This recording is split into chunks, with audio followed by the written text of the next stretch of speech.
Կարապետյան, այս ընթացքում հակակոռուպցիոն կոմիտեն բազմաթիվ գաղտնալսումներ հրապարակեց եւ որոնք առնչվում էին ընդդիմության կողմից ենթադրյալ ընտրակաշառք բաժանելու դեպքերին։ Նախ այդ գործընթացը շարունակվում է թե չէ, նոր ձայնագրություններ լինելու են թե ոչ, եւ հարց է առաջանում, ասում են բանի գործը թողած հակակոռուպցիոն կոմիտեն բոլոր քաղաքացիների զանգերը լսում են եւ այդպես է պարզում ովքեր են ենթադրյալ ընտրակաշառքից խոսում, ինչպես է այս մարդկանց ֆիլտրումը եղել։ Նախ տպավորությունը, որ հակակոռուպցիոն կոմիտեն բոլոր քաղաքացիներին գաղտնալսում է, դա իրականության հետ որևէ կապ չունի եւ դա ֆիզիկապես նաեւ անհնար է։ Հակակոռուպցիոն կոմիտեն ունի օպերատիվ ստորաբաժանումներ եւ այդ օպերատիվ ստորաբաժանումներում աշխատում են օպերատիվ աշխատակիցներ, ովքեր հանրապետության տարբեր շրջաններից ստանում են օպերատիվ տվյալներ ենթադրյալ կոռուպցիոն բնույթի ընտրական հանցագործությունների վերաբերյալ։ Այդ տվյալները զեկուցում են վերադասության կարգով եւ ըստ վերադասության արդեն որոշվում է, թե ինչ միջոցառումներ պետք է իրականացնեն, որպեսզի ստուգվեն օպերատիվ աշխատակցի կողմից ներկայացված տվյալները։ Բնականաբար օրենքը մեզ թույլ է տալիս, որ մենք իրականացնենք նաեւ գաղտնի միջոցառումներ, այդ թվում այնպիսի միջոցառումներ, ինչպիսիք են հեռախոսային խոսակցությունների գաղտնալսում, ներքին դիտում, արտաքին դիտում եւ դրա համար, եթե թույլ տակ շարունակեմ, ձեր պատասխանը կստանաք։ Եվ դրա համար օրենսդրությամբ հստակ նախատեսված կարգավորումներ կան, թե որ դեպքերում է, որ օպերատիվ աշխատակիցը դիմում է դատարան, որպեսզի համապատասխան թույլտվություն ստանա։ Եվ մի շարք դեպքերում այդ թվում նաև հեռախոսային խոսակցությունների վերահսկման, ներքին դիտման, տեխնիկական միջոցների կիրառում, արտաքին դիտում միջոցառում իրականացնելու համար օպերատիվ մարմնի ղեկավարը համապատասխան միջնորդություն է ներկայացնում առաջին այցանի դատարան, դատարանը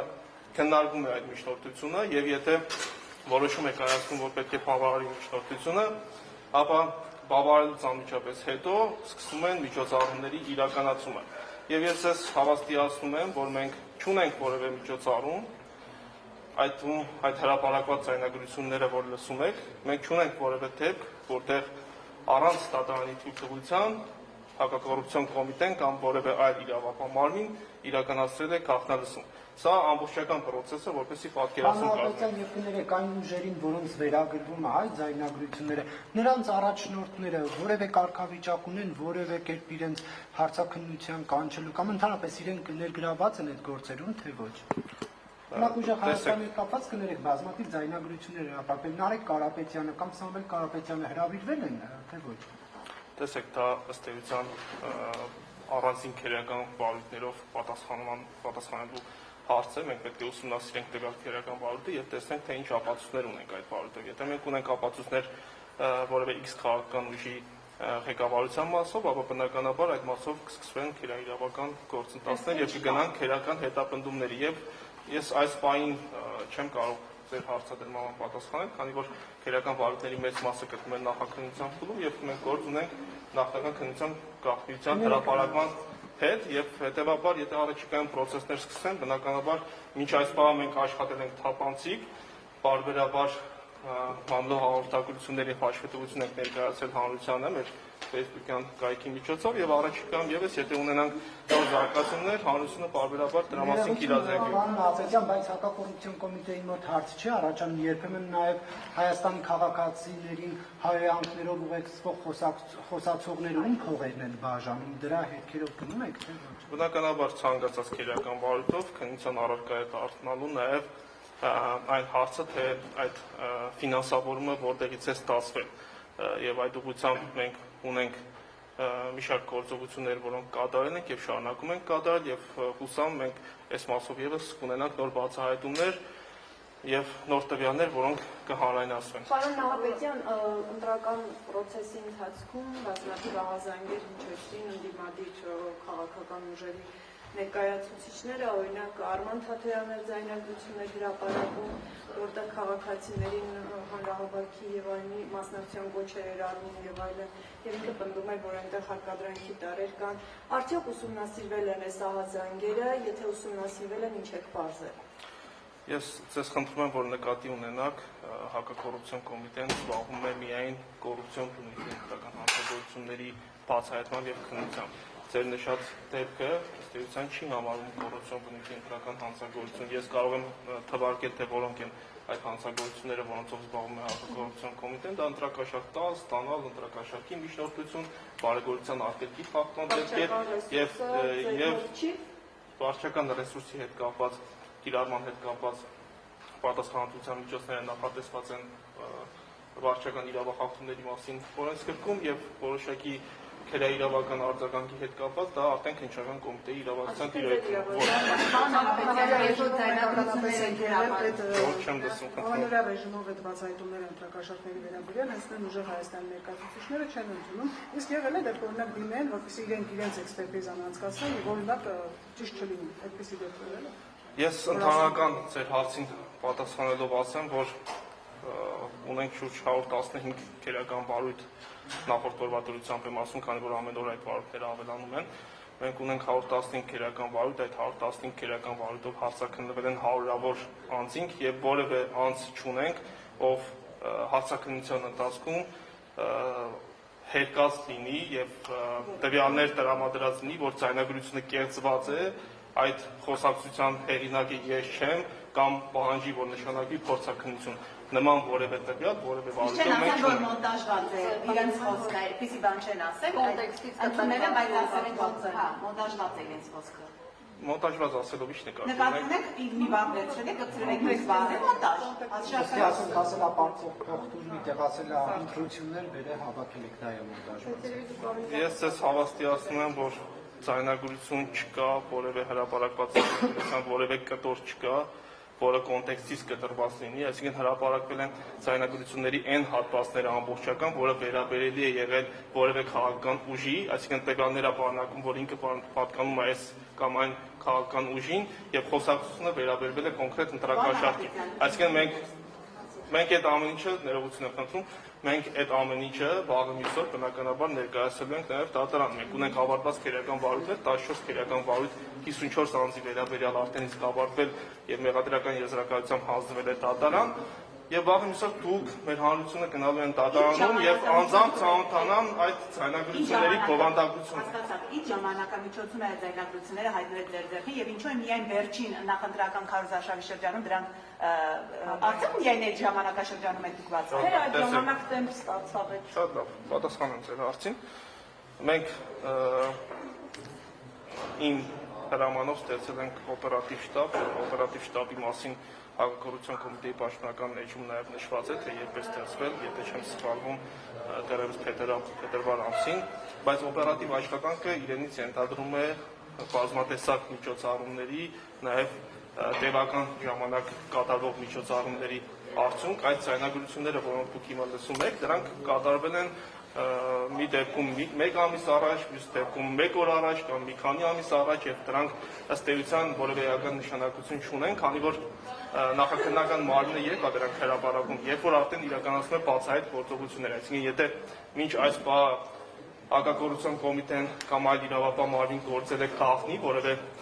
արտահոսքը բացառելու համար, որ որևէ անձ որևէ տեղեկություն ունենա, այն պահից սկսած եւ արդեն իրականացնում են բացահայտ գործողություններ, այսինքն իրականացնում են խուզարկություն, իրականացնում են հարցաքննություններ, դրանք արդեն հայտնի են այն շրջանակին, ովքեր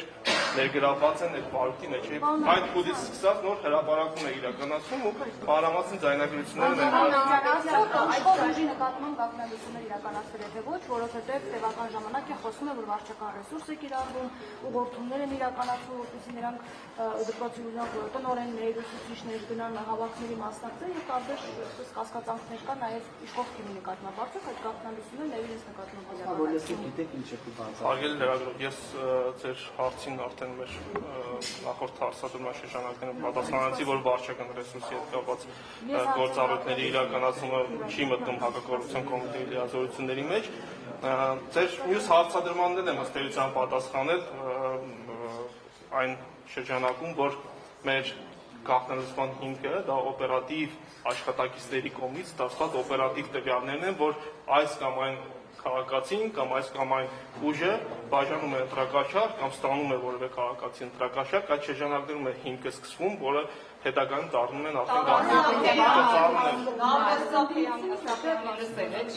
իսկ որևէ ներողություն եմ խնդրում, ունեք որևէ տեղեկություն ունեք, մենք հիմնականում գիտեք, որ ուժերի հետ կապված ենք ընտրակաշառքի սխեմաներ բացահայտել,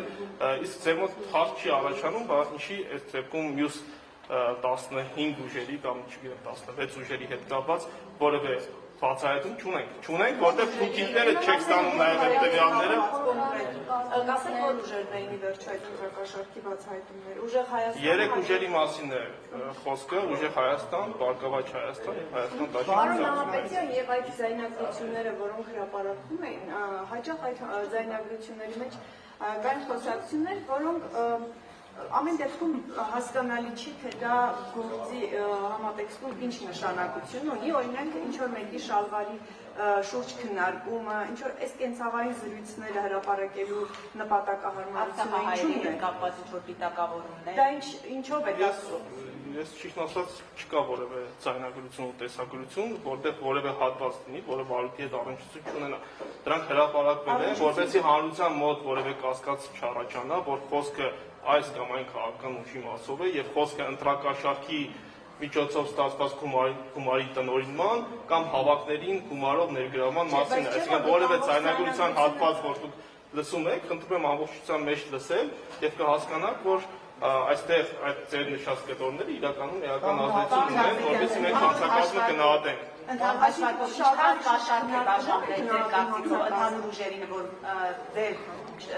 կոմիտեում կա գործ։ Ընդհանուր դու կարող եք որոշակի թիվ ասել, որքան կաշառք է բաժանվել այս ընթացքում։ Այս բան հատուկ վիճակագրություն այդ մասով չենք վարել, հավանաբար երբ որ առաջիկայում մենք մեր բացահայտումները ավարտենք, այդ ժամանակ կամփոփենք եւ կունենանք որոշակի թվային տվյալներ, որոնք մանրամասն կներկայացվի հանրությանը։ Պարոն Նահապետյան, կներեք,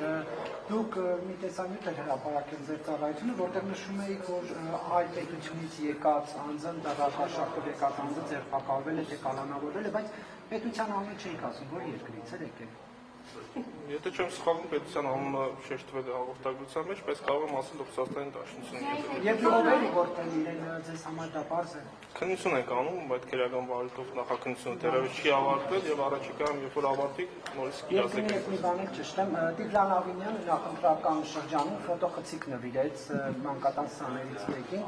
եւ դա դիտարկվեց որպես բարեգործության արգելքի այս բանի կարգի խախտում եւ զուգահեռներ տալեց ուժեղ Հայաստանի ներկայացուցիչ Գոհար Գումաշյանի, ով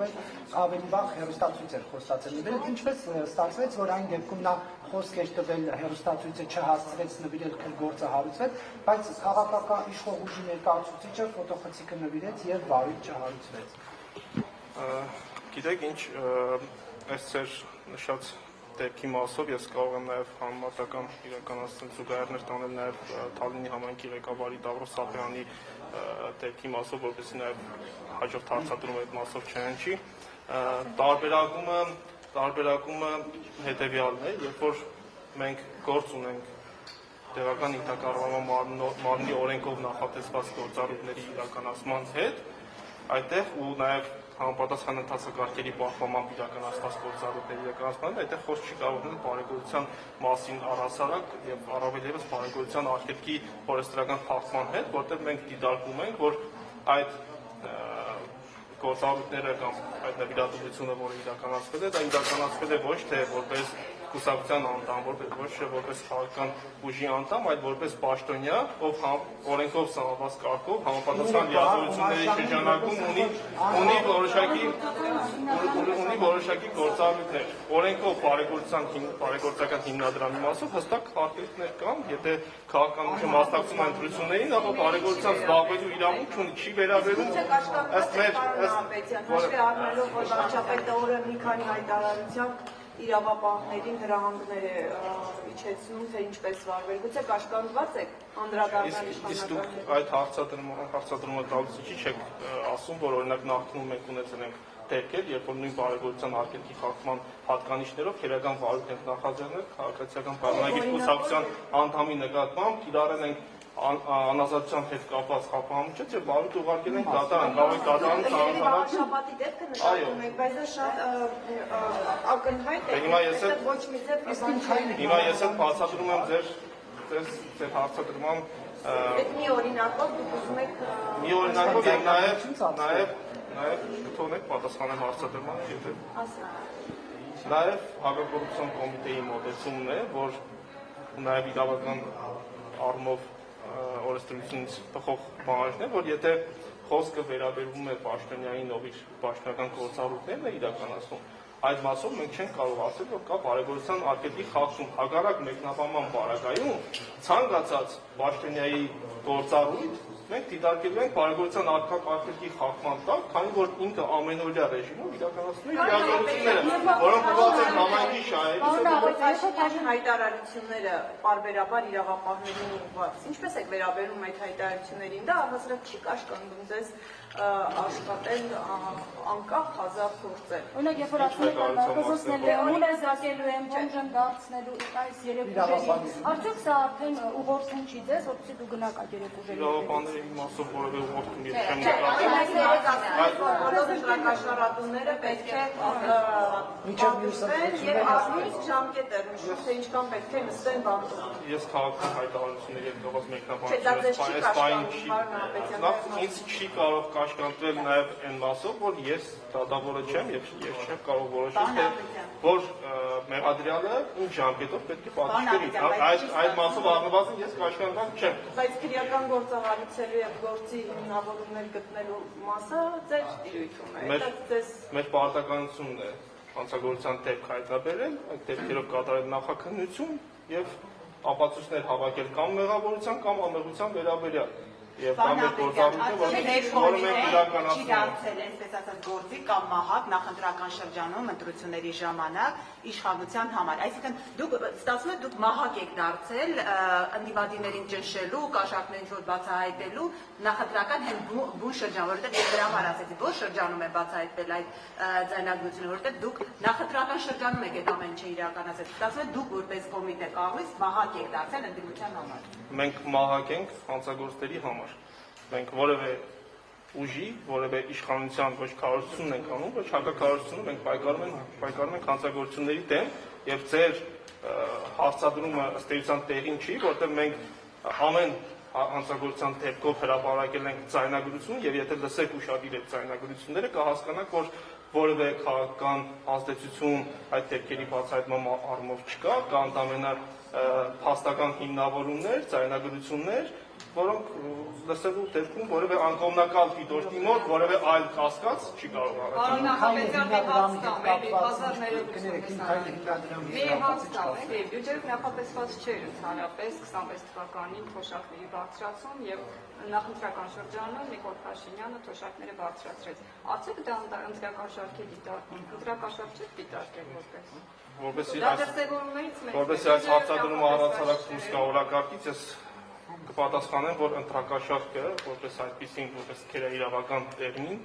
դա այն է, երբ որ ընտրողին կոնկրետ գումար են տալիս, պայմանով, որ ինքը գնա ընտրության ու քվեարկի այս կամ այն կուսակցության օգտին։ Հիմա եթե թոշակների համատարած բարձրացում է լինում, այդ դեպքում պայմանը ոչ է, որ քաղաքացի պետք է գնա ընտրության ու քվեարկի այս կամ այն կուսակցության օգտին։ Այսինքն նման պայման, եթե դուք ունեք հիմնավորած կամ ունեք տվյալ, ներկայացրեք այդ դեպքը։ Ուժեղ Հայաստանի ձայնագրությունները, որ հրապարակվում են ամեն դեպքում այդ ցուցմունքներից կարող եք հիմա ասել, օրինակ իրենք ասում են, թե ամենաբարձր օղակը, որից այդ ընտրակաշարք բաժանելու process-ը կազմակերպվել է, ուր է միջև հասնում եւ այդ հրահանգները որտեղից են իջեցված եղել։ Օրինակ Սամվել Կարապետյանի, Նարեկ Կարապետյանի անունները հնչեցվել են որպես այդ ամբողջ process-ը համակարգող։ Այդ հարցին արդեն իսկ պատասխանեցի, մենք մեծ մասով քրեական բարույթներով իրականացնում ենք քննություն, շատ դեպքերում նաև հրապարակել ենք կոնկրետ նաև տվյալներ, թե այդ ընտրակաշարքի սխեման ֆինանսավորման առումով միջև ուր է բարձրացել եւ ում նկատմամբ ենք մենք նաև միջնորդել, որպեսզի հետապնդումներ հարուցվեն կամ կենտրոնական ընտրական հանձնաժողով դիմեն մեր գործընկերները, որպեսզի անձեռնամխելիության հարց քննարկվի։ Դրանք պարբերաբար ամենօրյա ռեժիմով, ոչ միայն ամենօրյա ռեժիմով դրանց մասին պարբերաբար հաղորդագրություններ եւ մամլո հրապարակումներ ըստ էության Ժողովի ճշտում եմ, Դավիթ Ղազինյանի հետ կապված, Ղազինյանն ասում է, եթե ընտրական շարքի դեպք իրեն վերագրում եք, ասում են համենը հավաքարարի խոսակցություն էր մոնտաժված ներկայացված։ Այսինքն ինչու օրինակ Ղազինյանի հետ կապված որևէ ձայնագրություն չկար, որ հավաքարար, ասում են համենը շտաբի հավաքարարի խոսակցությունն է հրապարակել հակակոռուպցիոն կողմից։ Իսկ ըստ էս քերական հետապնդման կամ ապացույցների համար պարտադիր է, որ այն անձի խոսակցությունները լինեն ում նկատմամբ հետապնդումը հարուցվում է, բնականաբար ոչ, ու բազմաթիվ բարդներ ունենք, երբ որ անձանց ենթադրյալ հանցագործությունը հիմնավորել ենք այլ ապացույցներով եւ ոչ թե տվյալ անձի ձայնագրությամբ կամ խոսակցությամբ։ Նույն իրավիճակը այստեղ ունենք ու մենք գտնելով, որ ունենք ապացույցների բավարար համակցություն, համապատասխան միջնորդությամբ դիմել ենք դատախազությանը, որպեսզի դատախազությունը իր հերթին դիմի կենտրոնական ընտրական հանձնաժողով եւ ես որքան տեղյակ եմ այդ դիմումը ներկայացվել է կենտրոնական։ Պարոն Ահմեդյան, եւ իմ քայլ հիմնադրամի հետ կապված ուսումնասիրություններն ինչ եղավ, վարույթ հարուցելու հիմքեր գտաք թե ոչ։ Ոչ, ուսումնասիրությունների արդյունքում քերական օրենքով նախատեսված որևէ հանցագործության հանցակազմի հատկանիշներ չեն հայտնվել։ Որովհետեւ վարչապետի հետ կապակցված դրա համար։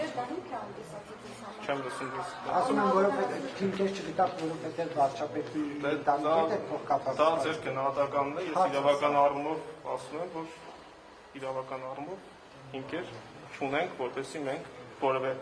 դեպքի առումով նախաձեռնենք քերական Ցավալը հայտնի դառնալու եւ վերջին հարցը խնդրում եմ եթե անգամ ասոցացում է,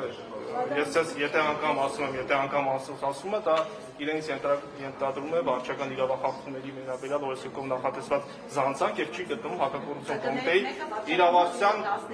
իրավասության տիրույթում եւ բնականաբար այդ ասոցացման հանգամանքը հաշվի առնելով եթե չեմ սխալվում իրազեկ քաղաքացիների միավորում հասարակական կազմակերպությունը դիմել է դատարան, այսինքն հակակոռուպցիոն կոմիտեի իրավասությանը վերաբերելի հարց այստեղ չունենք իմ քայլի հիմնադրամի հետ կապված, որտեղ մեր քերական օրենսգիրքը հստակ տարանջատում է, թե որ սուբյեկտներին է վերաբերում բարեգործության արգելքի խախտման հանցակազմի առկայությունը եւ հիմնադրամի այս քննարկող դեպքում իմ քայլի հիմնադրամի մասով այդ հանցակազմի առնվազն սուբյեկտի մասով հատկանիշներ չունենք։ Շնորհակալություն եւ վերջին հարցը ամբիոնից Փաշինյանը հրահանգել է, որ պետք է ունեցել 3 այդ հարցին ապրես պատասխանեցի Շարքի մասով է պատասխանել, ես այլ հարց եմ տալիս, ասում որ հրահանգ է հնչեցվել, որ նրանք պետք է ունեցել ոնց դառնան եւ այլն նման ձևակերպումներ։ Մենք կարող ենք ենթադրել, որ առաջիկայում գործողություններ են սպասվում։ Մենք կարող ենք ենթադրել, որ առաջիկայում մենք գործողություններ իրականացնենք ընտրական բնույթի հանցագործություններով, կունենանք նոր բացահայտումներ առանց որևէ հրահանգի, զուտ իրավական պրոցեսներով եւ հակակոռուպցիոն կոմիտեի կամ այլ իրավապահ մարմինների բացահայտումներով եւ դրան ականատես կլինենք։ Որևէ քաղաքական հրահանգ ուղղորդում չի կարող ազդել մեր գործողությունների ու մեր միջոցառումների վրա։ Շնորհակալություն։ Հաջողություն։